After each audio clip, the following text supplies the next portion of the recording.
আসসালামু আলাইকুম। এই ঘরটি আমার ইনশাআল্লাহ এই যে তৈরি হয়ে গেছে। আ দেখা যাক কি হয়। ছোটখাটো নিচের কাজগুলো রয়ে গেছে। যে কাজগুলো আমরা করতেছি ধীরে ধীরে হয়ে যাবে।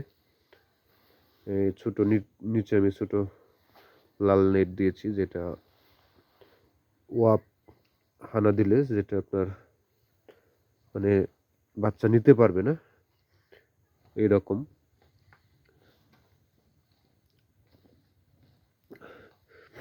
পুরো ঘরই আমার নেটে তৈরি করা। এখানে আমার ৯০০ স্কোয়ার ফিট, যেখানে আমি যদি ব্রয়লার পালি তাহলে ২৭০০ ব্রয়লার পালতে পারবো। আর এইটা আমার খুবই নিচু ঘর। এই নিচু ঘর ৫.৫ ফিট, ৬ ফিটের চাইতে আপনার ৫.৫ ফিট উঁচু এই ঘরটা। আর এই ঘরে আমি আরও কিছু যন্ত্রপাতি দিয়েছি। টিনগুলো নষ্ট হয়ে গেছিল, সেই টিনগুলোকেও আমি খুব সুন্দর করে দিয়েছি, কি দিয়ে ঠিক করেছি সেটা আমি আপনাদের দেখাচ্ছি।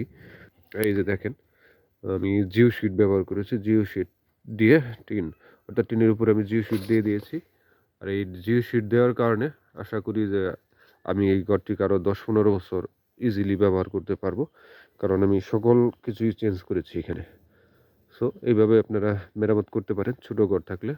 সবাইকে ধন্যবাদ। দোয়া করবেন যেন ভালো কিছু করতে পারি। আসসালামু আলাইকুম।